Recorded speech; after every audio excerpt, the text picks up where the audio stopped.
Bienvenidos a la sesión 5 de otras disposiciones fiscales. El día de hoy vamos a hablar sobre el Infonavit. Los sujetos, objeto, base y tasa, lo que corresponde a esta sesión, las prestaciones, las aportaciones, el entero de aportaciones y los abonos a los créditos otorgados. Primeramente vamos a hablar qué es el Infonavit. El Infonavit es un órgano social con patrimonio propio, personalidad jurídica, que se denomina el Instituto del Fondo Nacional de la Vivienda para los Trabajadores. Esto también a través de una ley que es creada por el Ejecutivo para el cumplimiento de este objetivo social. Los objetivos, de acuerdo al artículo 3 de la ley del Infonavit, es la administración de los recursos del Fondo Nacional de la Vivienda, el establecer y operar el sistema de financiamiento que permita a los trabajadores obtener créditos baratos y suficientes para, primero, la adquisición de la propiedad de habitaciones cómodas e higiénicas, la construcción, reparación, ampliación o mejoramiento de habitaciones y el pago de pasivos contraídos por los propios conceptos que mencionamos hace un momento. Otro de los objetivos es coordinar o financiar programas de construcción de habitaciones destinadas a ser adquiridas por propiedad por los trabajadores. Y por último, las demás que se refiere el artículo 12 del apartado A del artículo 123 constitucional y el título 4, capítulo 3 de la Ley Federal del Trabajo, así como lo que establece la propia ley. El Infonavit, como instituto dentro de la administración pública, lo que busca es precisamente reconocer una de las garantías o de los derechos que establece la propia ley de los trabajadores para que obtengan los propios trabajadores. Esto es en el caso de la vivienda. Para el cumplimiento de ella, la propia legislación, la propia autoridad, buscó un instituto en el caso de los particulares para el cumplimiento de este derecho que regulara este cumplimiento. ¿A través de qué? De la ley del Infonavit. Ahí se hace el reconocimiento para que se obtenga el derecho a la vivienda y busca sobre todo regular las actividades y las cotizaciones para el cumplimiento de este derecho. En el caso de los trabajadores del gobierno, de los diferentes gobiernos, ahí se regula por otro apartado y sobre todo lo regula también otra legislación.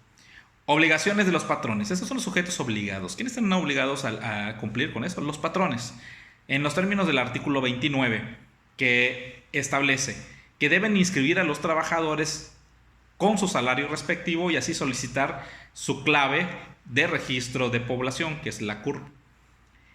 Deben determinar la aportación que es el 5% con base en el salario diario integrado. Y descontar a los trabajadores, según la Ley Federal de Trabajo, los abonos correspondientes con base en un salario diario integrado. Es decir, la obligación del patrón, como dijimos, es una obligación de los patrones, es que se tiene que registrar a los trabajadores. Con base a todo la base de la cotización de los salarios que tienen los trabajadores, se va a determinar que un porcentaje va para el cumplimiento de este derecho. Debe expedir y entregar constancia del pago semanal, quincenal o mensual a través de los recibos de nómina y del seguro de retiro. ¿Cuál es la base de la cotización?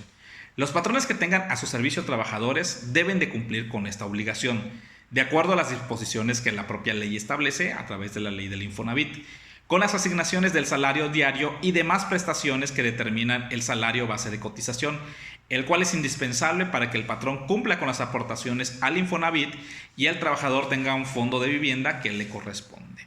Recordemos cuál es la base de la cotización. De acuerdo al artículo 29, fracción 2 de la ley del Infonavit, a los conceptos que señala el artículo 27 de la ley del Seguro Social, esto con base a la sesión pasada, el salario base de cotización o la SBC se integra con los pagos hechos en efectivo de la cuota diaria y las gratificaciones, percepciones, alimentación, habitación, primas, comisiones, prestaciones en especie o cualquier otra cantidad o prestación que se entrega al trabajador por sus servicios. Es decir, todos los derechos que tiene el trabajador, con base al monto final, se le va a hacer la suma para que sea la base de la cotización del 5% de la aportación.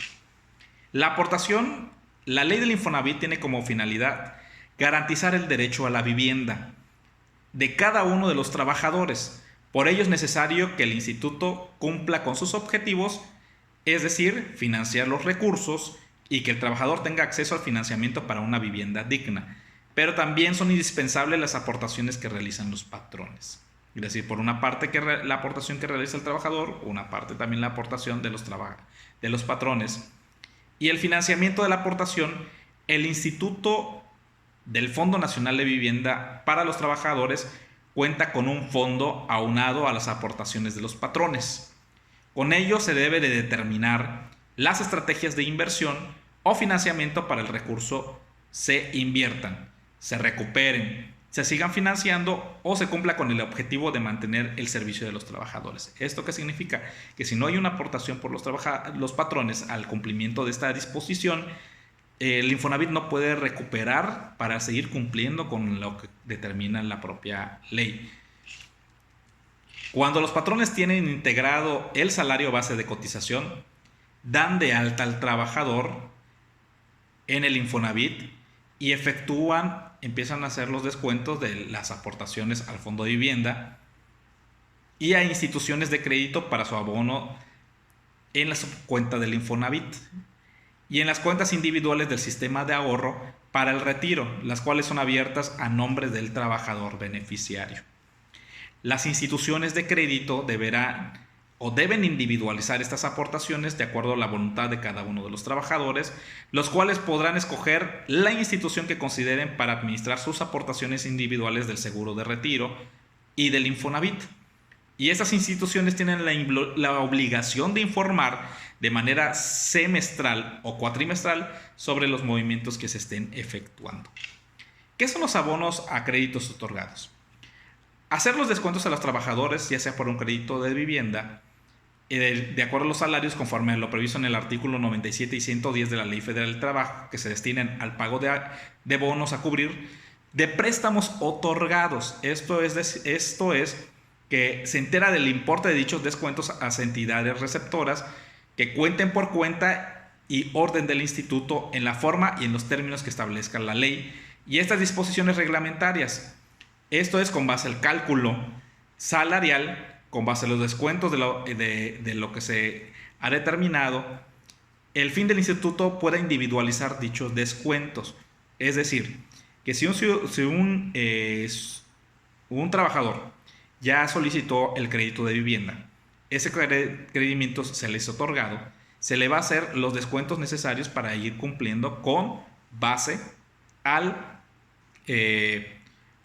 cumplimiento de esta obligación, que es el pago continuo de la vivienda, ya sea por la temporalidad que se haya adquirido esta prestación del servicio.